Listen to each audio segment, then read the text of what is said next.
आज बच्चों आज की क्लास में हमें 13.2 एक्सरसाइज में क्वेश्चन नंबर 10 से सलूशन स्टार्ट करना है। तो हमारे पास अब जो इस एक्सरसाइज में बचे हुए क्वेश्चन हैं वो 10 और 11 है। 11 में हमारे पास 7 क्वेश्चन है जबकि 10 में सिंगल क्वेश्चन है। तो क्वेश्चन हमसे क्या कह रहा है 10 find the derivative of cos x from first principle. मतलब हमें cos x का डेरिवेटिव देना है वो भी फर्स्ट प्रिंसिपल से। वैसे अगर डायरेक्ट देना होता बच्चों तो cos x का डेरिवेटिव आपको पता है माइनस साइन x होता है तो आप सीधे दे सकते थे, लेकिन आपको ऐसा नहीं करना, आपको फर्स्ट प्रिंसिपल से इसका डेरिवेटिव करना है। आगे सीखते हैं फर्स्ट प्रिंसिपल से कैसे डेरिवेटिव करते हैं। सबसे पहले लेट कर लेते हैं f(x) इजिकल टू हमने cos x सेलेक्ट कर लिया। इसके बाद अब आपको क्या करना है, x के साथ बोथ साइड एज ऐड करना है। तो यहाँ पर अब आप cos x प्लस h करेंगे। फार्मूला डालते हैं, देखिए derivative cos f(x) is equal to हो जाएगा आपके पास limit h tends 0 f(x) plus h minus f(x) divide में h। ये आपके पास फार्मूला है। f(x) की वैल्यू आपके पास है cos x, तो यहाँ पर हम cos x डाल सकते हैं। यहाँ लिमिट h टेंस 0 चलेगी। f(x) प्लस h की वैल्यू हमारे पास है cos x plus h minus f(x) की वैल्यू है cos x डिवाइड में h। अब यहाँ पर हमको फार्मूला डालना है बच्चों। कैसे फार्मूला डालेंगे, यहाँ पर आपको थोड़ा मेहनत करनी पड़ेगी फार्मूला लाने के लिए। तो आइए देखिए बच्चों सीखते हैं। वैसे 10th क्लास में हम सीख चुके हैं ऐसे फार्मूले। हमारे पास फार्मूले हैं, यहाँ पर देखिए बच्चों sine c plus sine d, इसका फार्मूला होता है हमारे पास 2 sine c plus D by 2 into cos c minus D by 2। ये फार्मूला होता था। अगर यहाँ माइनस है तो साइन और कॉस के केवल प्लेस चेंज होंगे। तो इसका सेकेंड फार्मूला है sine c minus sine d is equal to 2 cos c plus D by 2 into sine c minus D by 2। इसी तरह से चूंकि हमारे पास cos है तो cos के फार्मूले होते हैं cos c plus cos d is equal to 2 cos c plus d by 2 into cos c minus d by 2। अब जब हमारे पास माइनस होगा तो इसका फार्मूला बनेगा cos c minus cos d is equal to 2 sine c plus d by 2 into sine d minus c by 2। यहाँ पर थोड़ा ध्यान रखना है बच्चों आपको, यहाँ d माइनस c बाई 2 है, इसका आप ध्यान रखेंगे d माइनस c बाई 2 है। तो अब हमको इस फार्मूले की ज़रूरत है, इस फार्मूले को हम यहाँ यूज करेंगे।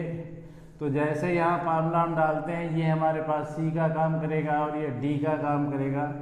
तो यहाँ लिमिट लेते हैं h टेंस 0 और यहाँ फार्मूला डालेंगे तो 2 sine c plus d x plus h plus x divide में 2 into sine d minus c, तो d का मतलब x minus x plus h और बाई 2। ये फार्मूला आपने यूज कर दिया और डिवाइड में आपके पास ऑलरेडी h चल रहा था। आगे इसको सॉल्व करते हैं। लिमिट हमारे पास h टेंस 0 जाती है, 2 साइन x ऐड करेंगे आप या दोनों की लिमिट आप कर दीजिए अलग। तो इसकी लिमिट देखिए 2 साइन 2x प्लस h और डिवाइड में हमारे पास 2 है इंटू, अब देखिए ये बच्चों दोनों के साथ है तो ये मल्टीप्लाई में, इसलिए इसको इसके साथ शिफ्ट कर लेते हैं। तो हमारे पास फिर लिमिट h टेंस 0 और इसका ब्रैकेट ब्रेक होता है x माइनस h डिवाइड में 2 और डिवाइड में h। x कैंसिल होता है, इसकी वजह लिमिट ख़त्म कर देते हैं। तो यहाँ पर 2 इंटू लिमिट जैसे फिनिश करते हैं तो हमारे पास 2x प्लस 0 डिवाइड में 2 आता है। इसके साथ इनटू, अब यहाँ पर देखिए बच्चों limit h tends 0 minus sine minus h/2 और यहाँ डिवाइड में हमारे पास h है। अब आपको क्या करना है, अगर यहाँ से हम लिमिट ख़त्म करते हैं तो सारा पोर्शन हमारा 0 हो जाएगा। इसके लिए देखिए बच्चों आपके पास एक फार्मूला था, limit theta tends 0 sine theta by theta is equal to 1। तो यहाँ पर हमको देखना है बच्चों, यहाँ पर हमारे पास h/2 है, यहाँ h/2 नहीं है, वो भी माइनस में, क्योंकि यहाँ पर हमको सेम वैल्यू चाहिए। यहाँ जो थीटा के साथ है वही डिवाइड में होना चाहिए, वही यहाँ पर होना चाहिए। तो हम क्या करते हैं, इसमें से यहाँ पर h के साथ -1/2 से डिवाइड करते हैं, तो -1/2 से मल्टीप्लाई करते हैं। यहाँ की कंडीशन हमारी क्लियर हो जाएगी बच्चों।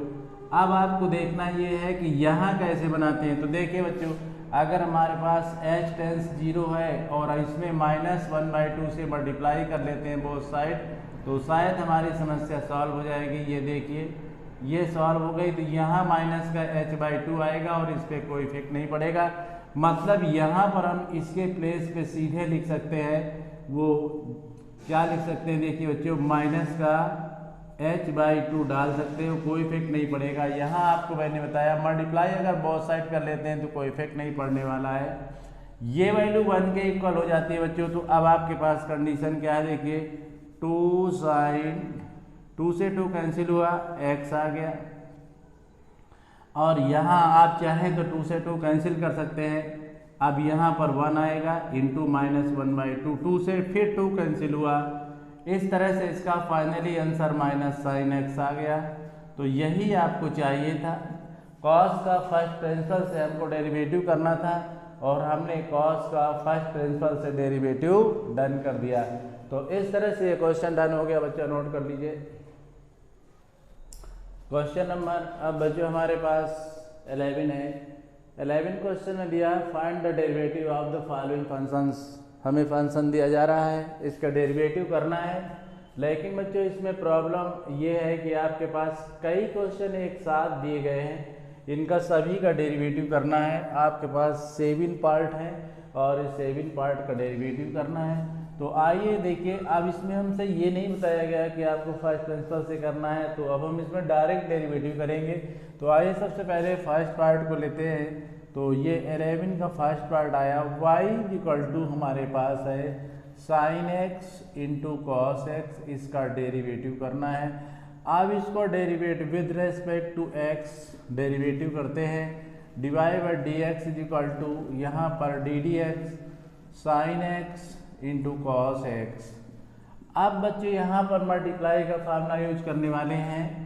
अगर हमारे पास डी डी एक्स f1x, या आप इस तरह से ले ले जैसे u इंटू वी, तो हम पहले फर्स्ट फंक्शन को नोट करते थे, सेकंड का डेरिवेटिव करते थे, फिर सेकंड को नोट करते थे और फर्स्ट का डेरिवेटिव करते थे। इसी फार्मूले को हम यहाँ यूज करने वाले हैं। तो आप देखिए, पहले हम साइन एक्स को नोट करेंगे, कॉस एक्स का डेरिवेटिव करेंगे, फिर कॉस एक्स को नोट करेंगे और साइन एक्स का डेरिवेटिव करेंगे। तो इस तरह से देखिए, यहाँ साइन एक्स वैसे ही नोट कर रहे हैं आप, कॉस एक्स का डेरिवेटिव माइनस साइन एक्स होता है, प्लस यहाँ कॉस एक्स, साइन एक्स का कॉस एक्स होता है। इस तरह से यहाँ माइनस का साइन स्क्वायर एक्स होगा, प्लस कॉस का कॉस स्क्वायर एक्स होगा। इसको आप इस तरह भी लिख सकते हैं, cos square x minus sine square x. वैसे तो आपका डिफ्रेंसिएशन डन हो चुका है, लेकिन अगर आप इसको और अच्छी तरह से करना चाहते हैं तो आप इसमें फार्मूला डाल सकते हैं। आपके पास cos 2a के 3 फार्मूले होते हैं, उनमें से एक फार्मूला ही पहला ही होता है cos स्क्वायर ए माइनस साइन स्क्वायर ए। सेकेंड फार्मूला 2 cos स्क्वायर ए माइनस 1, थर्ड फार्मूला हमारे पास 1 माइनस 2 साइन स्क्वायर ए होता है।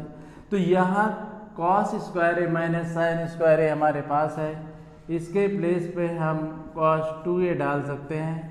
इस तरह से आपने फर्स्ट पार्ट का डेरिवेटिव डन कर दिया बच्चों। इसको अभी नोट कर लेते हैं बच्चों।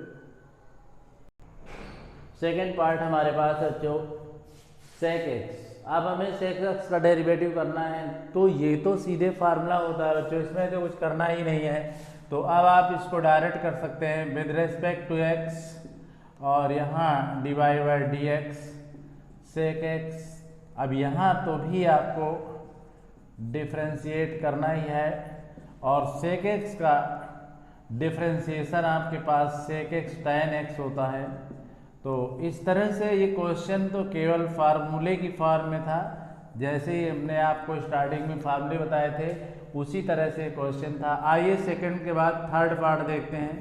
थर्ड पार्ट हमारे पास y इक्वल टू देखिए बन रहा है 5 सेक एक्स और प्लस का 4 कॉस एक्स। इसको डिफ्रेंशिएट करते हैं with respect to X, divide by D X आएगा आपके पास इस तरह से। तो इस तरह से बच्चों देखा y equal to 5 sec X plus 4 cos X था, इसका विद रेस्पेक्ट टू x कर रहे हैं डिवाइड बाई डी एक्स। तो दो बोथ साइड आपको डिवाइड बाई डी एक्स डाल देना है। 5 को अलग कर लेंगे, सेक एक्स का डिफ्रेंशिएट करेंगे, यहाँ 4 को अलग कर लेंगे और कॉस एक्स का डिफ्रेंशिएट करेंगे। अब आपको पता है सेक एक्स का जो डिफ्रेंशिएशन होता है वो सेक एक्स tan एक्स होता है बच्चों। तो यहाँ पर आप देखिए 4 कॉस एक्स का जो डिफ्रेंशिएशन होता है माइनस साइन एक्स होता है। तो इस तरह से फाइनली इसका डिफ्रेंशिएशन जो आपके पास बनेगा 5 सेक एक्स tan एक्स और माइनस का 4 साइन एक्स। तो ये डिफ्रेंशिएशन आपके पास आ गया किसका, थर्ड पार्ट का। तो इस तरह से आपने थर्ड पार्ट को डिफ्रेंशिएट कर दिया। आइए फोर्थ पार्ट देखते हैं। फोर्थ पार्ट हमारे पास होगा y equal to cosec X. y equal to cosec X, इसको with respect to x differentiate करना है डिवाइड बाई डी एक्स के साथ। आपके पास फिर डिफ्रेंशिएशन आएगा कॉसेक एक्स का। कॉसेक एक्स का डिफ्रेंशिएशन आपके पास होता है कॉसेक एक्स का cosec minus cosec X into cot X. तो ये तो बिल्कुल डायरेक्ट फार्मूला था बच्चों, इसमें कुछ करना ही नहीं था आपको, तो डायरेक्ट आपने इसमें फार्मूला डाल दिया। इसके बाद आप फिफ्थ पार्ट करेंगे। तो फिफ्थ पार्ट में आप देखिए y इक्वल टू आपके पास है 3 कॉट एक्स और प्लस का 5 कॉसेक एक्स। इसको डिफ्रेंशिएट करना है, तो यहाँ पर भी विद रेस्पेक्ट टू x आप कह सकते हैं यहाँ डिवाइड बाई डी एक्स के साथ। किस तरह से देखिए 3 को बाहर कर लीजिए और डिफ्रेंशिएट केवल कॉट एक्स को करिए, प्लस यहाँ 5 को बाहर कर लीजिए और डिफ्रेंशिएट यहाँ पर आपको कॉसेक एक्स का करना है। तो आइए देखिए किस तरह से इसमें वैल्यू डालना है आपको। यहाँ 3 वैसे रहेगा, कॉट एक्स का माइनस कॉसेक स्क्वायर एक्स होता है डिफ्रेंशिएशन, प्लस 5 कॉसेक एक्स का minus cosec X into cot X होता है। अब आप चाहें तो इसमें कॉमन ले सकते हैं डिवाइड बाई डी एक्स, आप नहीं लेना आप मत लीजिए। तो यहाँ बनेगा 3 कॉसेक स्क्वायर एक्स और माइनस 5 का cosec X into cot X. इस तरह से फिफ्थ पार्ट का भी डिफ्रेंशिएशन आपने डन कर दिया।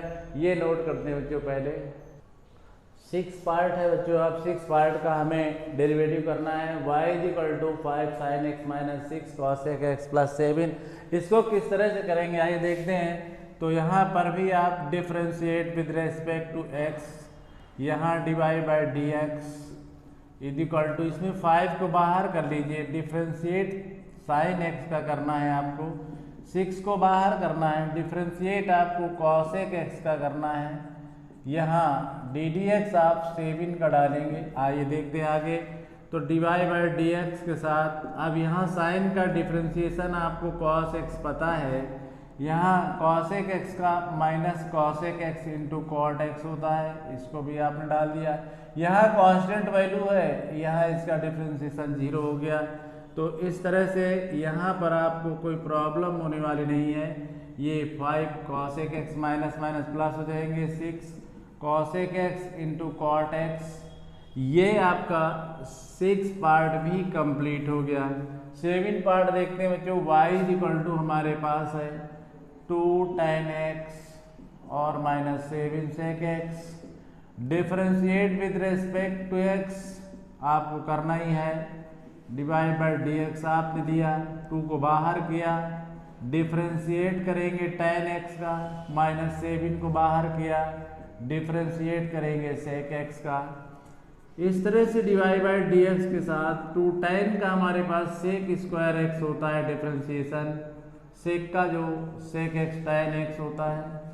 चाहे तो आप sec x का अमल ले सकते हैं, नहीं चाहते ना मत लीजिए, और अगर आप लेना ही चाहते हैं तो sec x का अमल लेने के बाद यहाँ 2 sec x बच जाएगा और यहाँ माइनस का 7 tan x बन जाएगा। इस तरह से क्वेश्चन नंबर 7 भी आपका 7 पार्ट भी कंप्लीट हो गया। तो इस तरह से ये बच्चों एक्सरसाइज आपकी बिल्कुल डन हो गई। आपने क्वेश्चन नंबर 11 में 7 पार्ट डन कर लिए। अगली एक्सरसाइज के लिए बिल्कुल रेडी रहिए बच्चों।